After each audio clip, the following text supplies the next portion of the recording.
नमस्कार दोस्तों, हर्षित द्विवेदी एजुकेशन में आपका स्वागत है। मेरा नाम है विनीत सागर। एंडोसल्फान फिर से न्यूज में निकल के आ रहा है दोस्तों। आपने शायद एंडोसल्फान इशू के बारे में सुना होगा। बहुत ही इनफेमस केस था दोस्तों। केरला के नॉर्थर्न डिस्ट्रिक्ट कासरकोट में 1975 से लेकर 2000 तक एक पब्लिक सेक्टर प्लांटेशन कॉर्पोरेशन ने अपने 12,000 एकड़ कैशू एस्टेट्स में एंडोसल्फान इंसेक्टिसाइड एरियली स्प्रे किया था। बेसिकली हेलीकॉप्टर की सहायता से पूरे 12,000 एकड़ में जो प्लांटेशन कॉर्पोरेशन है ना दोस्तों, इसके ऊपर ये इंसेक्टिसाइड स्प्रे किया था। अब इसके आसपास जितने विलेजेस है, उन विलेजेस में ये इंसेक्टिसाइड का रेसिड्यू पहुंच गया थ्रू विंड, रेन एक्सेट्रा। उनके ड्रिंकिंग वाटर कंटामिनेट हो गया, उनके सोइल कंटामिनेट हो गया, उनके क्रॉप्स कंटामिनेट हो गया, जिसकी वजह से उधर के कम से कम 1000 लोगों का मौत हो गया। ये भी नहीं दोस्तों, it poison more than 6000 people. अभी भी अगर आप कासरगोड एरिया में ये जो पब्लिक सेक्टर प्लांटेशन कॉर्पोरेशन के आसपास जितने भी विलेजेस है, उधर जाओगे आपको इस तरह की हजारों बच्चे मिलेंगे जिनमें सेरेब्रल पैल्सी के प्रॉब्लम है, severe physical and mental disabilities है, कॉन्जेनिटल डिसेबिलिटीज है, hydrocephalus, disease of various nervous system वगैरह है। ये सब उसी की वजह से हुआ जा एक नेग्लिजिबल एक्शन से। ये जो पब्लिक सेक्टर प्लांटेशन कॉर्पोरेशन ने एंडोसल्फान इंसेक्टिसाइड जो एरियली स्प्रे किया था, बहुत ही खतरनाक मिस्टेक किया था इन्होंने, जिसकी वजह से अभी भी कम से कम 6000 लोग सफर कर रहे हैं। तो फिर से ये न्यूज में निकल के आ रहा है, वो हम चेक करेंगे। अब दोस्तों ये फिर से न्यूज में इसलिए निकल के आ रहा है, रिसेंटली द हिंदू में एक आर्टिकल छपा था कि ये जो एंडोसल्फान ये जो प्लांटेशन कॉर्पोरेशन के गोडाउन में स्टोर्ड है, ऑलरेडी यूज तो नहीं कर रहा है पर ऑलरेडी इसके स्टॉक स्टोर्ड है पुराने। अब इसको डिस्पोज करना है, पर डिस्पोज करना भी तो एक खतरनाक चीज है। कहां डिस्पोज करेंगे? अब ऐसा सुनने में आया ये आसपास कहीं डिस्पोज करने वाला है। हाँ, ऑब्वियसली सेफ्टी मेजर्स लेगा, फिर भी उधर के जो विलेजेस है वो मना कर रहा है, क्योंकि अब हम रिस्क नहीं ले सकते। ऑलरेडी हमारे कई सारे बच्चे मां सफर कर रहे हैं और हम कर नहीं सकते। इससे पहले 2012 में भी एक न्यूज निकल के आया था कि एंडोसल्फान लीक हो रहा है करके गोल्डन से। तो तब से ये जो विलेजेस है ये डर में है। बेसिकली दोस्तों डरने का है कुछ, क्योंकि इतने सारे बच्चे उनके सामने हैं जिनमें सेरेब्रल पैल्सी, सीवियर डिसेबिलिटीज वगैरह है, तो वो लोग तो प्रोटेस्ट करेगा ही करेगा। तो ये न्यूज फिर से निकल के आ रहा है। 2012 में when there was a threat of endosulfan leaks from godowns, they were transferred to new godowns through a scheme called Operation Blossom Spring। ठीक है, जब 2012 में ऐसा एक न्यूज निकल के आया था पुराने गोडाउन से एंडोसल्फान स्टॉक्स का लीक हो सकता है, तब इसको नया गोडाउन में ट्रांसफर किया था सेफली। इस ऑपरेशन को ऑपरेशन ब्लॉसम स्प्रिंग बोलते हैं। ऐसा कोई एग्जामिनेशन में पूछ लिया तो आप रिलेट कर लीजिएगा ऑपरेशन ब्लॉसम स्प्रिंग किससे रिलेट करता है। ठीक है, authorities at the time announced that endosulfan in the reservoirs would be deactivated soon but no action was taken. ठीक है, ऐसा अथॉरिटीज ने बोला था जितने स्टॉक्स है उसको डीएक्टिवेट किया जाएंगे, पर अभी तक कोई एक्शन नहीं लिया है। तो बेसिकली अभी ये जो न्यूज निकल के आ रहा है इसके डिस्पोजल को लेके है। What is endosulfan? It is N organochlorine insecticide. 1950s में पहली बार इंट्रोड्यूस किया था। कॉमनली इसको थियोडान बोलते हैं। 2011 की स्टॉकहोम कन्वेंशन ने एक ग्लोबल बैन इनिशिएट किया था manufacture and use of endosulfan को बैन करने के लिए, because of its threats to the environment and human health. ये हाईली टॉक्सिक है। It is an endocrine disruptor too. हमारी जो एंडोक्राइन सिस्टम है इसको पूरा ये डैमेज करते हैं। 2011 के एक सुप्रीम कोर्ट ऑर्डर आया था इसकी प्रोडक्शन एंड सेल को बैन किया था टिल फर्दर नोटिस। अभी भी एंडोसल्फान का प्रोडक्शन एंड सेल बैंड है इंडिया में। इसका यूसेस क्या क्या है दोस्तों? देखिए, spread on crops like cotton, cashew, fruits, tea, paddy, tobacco etcetera for control of pest, white flies, aphids, beetles, worms etcetera. तो इस तरह के इंसेक्ट्स को मारने के लिए ये एंडोसल्फान यूज करते थे। अब दोस्तों, why was endosulfan band in India? India was one of the biggest producers and consumers of endosulfan. देखिए, ऐसा नहीं कि केवल केरला में एंडोसल्फान यूज करता था, इंडिया में कई सारे एरियाज में एंडोसल्फान का इस्तेमाल करता था, पर सेफ तरीके में, सिक्योर तरीके में। केरला में प्रॉब्लम क्या हुआ था? इसका एरियल स्प्रे हुआ था। अब देखिए, आप एयरक्राफ्ट से गिराओगे, 12,000 प्लांटेशन कॉर्पोरेशन तो है ये तो मान लिया, पर अगर आप एयरक्राफ्ट से एरियल स्प्रे करोगे, हवा की वजह से, बारिश की वजह से ये दूसरे विलेजेस में भी जाने का चांसेस है ना, वही हुआ। इसकी वजह से कई सारे प्रॉब्लम भी हुआ था। After the toxicity of pesticides came into limelight in 2001, Kasaragod district Kerala band it. तो 2011 में केरला गवर्नमेंट ने इसको बैन किया। 2011 में सुप्रीम कोर्ट ने ban the production, distribution and use of endosulfan in India. मैंने आपको बता दिया था। सुप्रीम कोर्ट ने यह भी डायरेक्ट किया था केरला गवर्नमेंट को जितने भी विक्टिम्स हैं उन्हें पूरा मिला के 500 करोड़ का कॉम्पनसेशन देना है। ग्लोबली आपको पता है ये स्टॉकहोम कन्वेंशन के हिसाब से use of endosulfan is banned. And India has agree to phase out the use of endosulfan by 2017। मतलब 2017 तक पूरा एंडोसल्फान को फेस आउट करने का, पूरा एलिमिनेट करने का एग्रीमेंट दिया था इंडिया ने। इसलिए ये जो एंडोसल्फान स्टॉक्स वगैरह रखा है ना दोस्तों, इसको डिस्पोज करने का प्लान चल रहा है। पर डिस्पोज भी कैसे करेंगे? डिस्पोज भी करने से बहुत सेफ तरीके से करना पड़ेगा। वो भी अगर उसी डिस्ट्रिक्ट में होगा तो उधर के विलेजेस प्रोटेस्ट नहीं करेगा क्या? 100% करेगा। वही इधर हो रहा है। अब दोस्तों pesticide regulatory regime in India. India में अभी के हिसाब से 295 पेस्टिसाइड्स है, 746 अप्रूव्ड फॉर्मुलेशंस है जो रजिस्टर्ड है। रजिस्टर कहां करना होता है? रजिस्ट्रेशन कमेटी में। और एक सेंट्रल इंसेक्टिसाइड्स बोर्ड है which acts as an advisory body. मतलब इंसेक्टिसाइड से रिलेटेड अगर कुछ डाउट्स है, कोई एक्सपर्टीज ओपिनियन चाहिए, वो सब प्रोवाइड करता है सेंट्रल इंसेक्टिसाइड्स बोर्ड। ये जो दो रेगुलेटरी बोर्ड्स है, मतलब एक है रजिस्ट्रेशन कमेटी, दूसरा है सेंट्रल इंसेक्टिसाइड्स बोर्ड।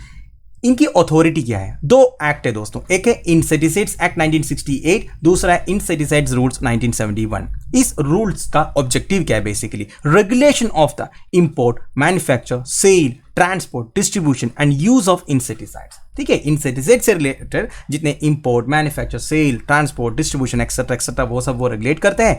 एंड ये भी इंश्योर करते हैं ये जो इंसेक्टिसाइड्स कोई रिस्क ना बन जाए ह्यूमन बीइंग्स के लिए और एनिमल्स के लिए। सिंस इट इंसेप्शन CIBRC मतलब ये जो central insecticides board and registration committee को मिला के CIBRC बोलते हैं, ये पेस्टिसाइड्स को रजिस्टर करते हैं। जब कोई भी पेस्टिसाइड्स फर्म से एप्लीकेशन आता है, एप्लीकेशन ऐसे अकेले भेजने से नहीं होगा, उसके साथ साथ वो पेस्टिसाइड्स का एफिकेसी क्या है, टॉक्सिसिटी क्या है, सेफ्टी डेटा क्या है, ये सब प्रोवाइड करना पड़ेगा। वो सब स्क्रूटनी करने के बाद CIBRC is the authority to give registration to any pesticides in India.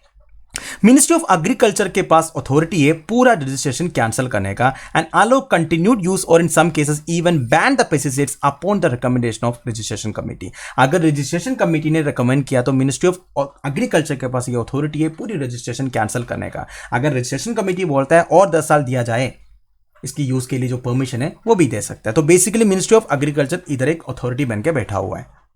इसके साथ साथ मैं आपको 2020 notification on draft ban order के बारे में बताना चाहता हूं। देखिए दोस्तों, लास्ट ईयर मई में एक नोटिफिकेशन आया था ministry of agriculture and farmers welfare की तरफ से। उसमें यह बोला गया they way proposing a ban on the manufacture, sales and imports of 27 pesticides in India. मतलब इंडिया में जो यूज किया जा रहा है पेस्टिसाइड्स में से 27 पेस्टिसाइड्स का manufacture, sales and imports ban कर देना चाहिए, ऐसा वो ड्राफ्ट बैन ऑर्डर में लिखा हुआ था। पर हमारी जो department of chemicals and petrochemicals ने अभी तक ये ड्राफ्ट बैन ऑर्डर को प्रोसीड नहीं किया, साइटिंग कोविड-19 पैंडेमिक सिचुएशन। वो अलग बात है। आप देखिए ये जो 27 में से 24 जो है ना, मैक्सिमम कंट्रीज में ऑलरेडी बैंड है और इंडिया में यूज किया जा रहा है। अब केरला में जो हुआ था उसके जैसा और एक इंसिडेंट का वेट कर लग रहा है। ठीक है, and many of these have been part of 2015 Anupam Varma committee reviewed 66 bannable pesticides. 2015 में गवर्नमेंट के द्वारा एक अनुपम वर्मा कमिटी कॉन्स्टिट्यूट किया था ये पेस्टिसाइड्स के बारे में स्टडी करने के लिए। तो ये जो 27 पेस्टिसाइड्स है ना, उसमें मैक्सिमम जो है अनुपम वर्मा कमिटी का भी पार्ट था। देखिए दोस्तों, ये जो पेस्टिसाइड फर्म्स है ना, इंडस्ट्रीज है ना, उनके भी इन्फ्लुएंस बहुत ज्यादा है। इवन जब एंडोसल्फान को बैन किया था ना सुप्रीम कोर्ट की तरफ से या फिर स्टॉकहोम कन्वेंशन की तरफ से, ये जो पेस्टिसाइड स्वयं से इन्होंने बोला था कि ऐसे बैन नहीं चलेगा, हमारा धंधा चल नहीं रहा है। आप सोच सकते हो ना, इतना सारा प्रॉब्लम होने के बाद भी पेस्टिसाइड स्वयं ने ये बोला था कि ये बैन हटा देना चाहिए, हमें सेफ तरीके से यूज करने का अनुमति देनी चाहिए, पर दिया नहीं, वो अलग बात है। अब देखिए 2015 में जो अनुपम वर्मा कमेटी कॉन्स्टिट्यूट हुआ था, इन्होंने भी करीब 66 बैनेबल पेस्टिसाइड्स के बारे में बताया था।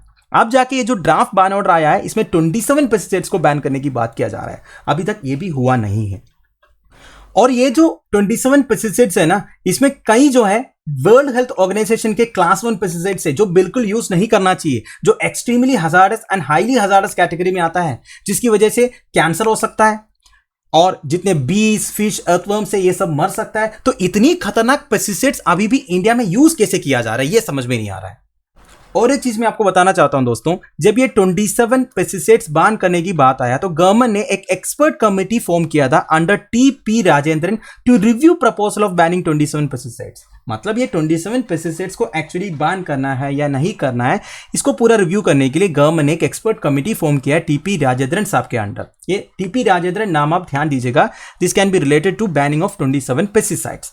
एंड ये कमेटी जो है 3 महीने के अंदर अपना रिपोर्ट सबमिट करेगा।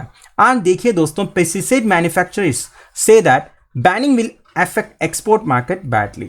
ऑब्वियस ही बात है, पेस्टिसाइड्स मैन्युफैक्चरर्स तो वही बोलेगा, इन्होंने ये बोला है जो एक्सपोर्ट मार्केट है इन्हें ये बैडली अफेक्ट करेगा। ठीक है, government claims that use of this pesticides are harmful to animals and humans, ये मैंने आपको बता दिया ऑलरेडी। अब दोस्तों फाइनली मैं आपको और एक खतरनाक इंफॉर्मेशन बताना चाहता हूं, वो है deemed to be registered pesticides और DRPS। आपको पता है हमारे देश में पेस्टिसाइड्स रेगुलेशंस करता है इंसेक्टिसाइड्स एक्ट ऑफ 1968 के अंदर।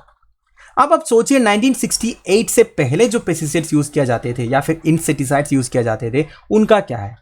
देखिए, अगर इंसेक्टिसाइड्स एक्ट ऑफ 1968 के अंदर कोई भी पेस्टिसाइड्स को रजिस्टर करना है तो उनका data on efficacy, toxicity, safety ये सब सबमिट करना होता है। फिर एक एक्सपर्ट कमिटी उसको देखा जाएगा, इसके बाद जाके उन्हें रजिस्ट्रेशन दिया जाएगा, तब जाके वो यूज कर सकता है। ऐसा है ना रूल्स। आप देखिए 1968 से पहले जितने इंसेक्टिसाइड्स थे या फिर पेस्टिसाइड्स थे उनका कोई एफिकेसी डाटा नहीं होगा, टॉक्सिसिटी डाटा नहीं होगा, सेफ्टी डाटा नहीं होगा, पर गवर्नमेंट ने क्या किया, उन्हें deem to be registered pesticides में डाल दिया। मतलब ये पेस्टिसाइड्स भी आजकल यूज हो रहा है जिनका कोई एफिकेसी डाटा अवेलेबल नहीं है, टॉक्सिसिटी डाटा अवेलेबल नहीं है, सेफ्टी डाटा अवेलेबल नहीं है। एंड देखिए there are at least 51 such DRPs in India and 6 of this have been withdrawn. उसमें से 6 ऑलरेडी विथड्रॉन हो गए क्योंकि काफी सारे हेल्थ प्रॉब्लम्स प्रूव हो गया। 8 have been banned and 5 are to be phased out by the end of 2020। देखिए दोस्तों, इंसेक्टिसाइड्स एक्ट ऑफ 1968 आने से पहले जो 51 DRPs ऑलरेडी इंडिया में यूज होते थे उनमें से 6 तो विथड्रॉन हो गया, 8 बैन हो गया, 5 तो 2020 तक फेज्ड आउट होने वाला है। मतलब ये सब पेस्टिसाइड्स इंडिया में यूज होता था अभी तक। And list of DRPs is not readily available on any government website also. Lack of transparency है। कोई भी वेबसाइट में, गवर्नमेंट वेबसाइट में ये DRPs कौन कौन सा है ये भी हमें मालूम नहीं है। And importantly 17 of the 27 proposed to be banned pesticides are DRPs। ये जो 27 पेस्टिसाइड्स बैन करने वाला है ना, उसमें से 17 जो है ये ऑलरेडी DRP में है।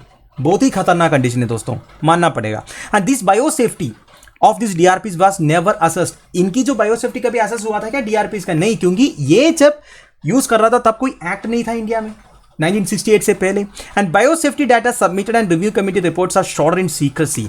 अगर कोई बायोसेफ्टी डाटा है भी, सबमिट किया भी है, वो सब सीक्रेसी में, किसी को इसके बारे में मालूम भी नहीं है, ये बताया जा रहा है। They have even been ten down even under RTA। लोग RTA भी सबमिट करते हैं पर RTA को भी टेन डाउन किया जाता है। बेसिकली जो सिस्टम चल रहा है बहुत ही खतरनाक चल रहा है, ये इधर बताया जा रहा है। No other nation is known to be following such as arbitrary, risky and unscientific regulatory practice.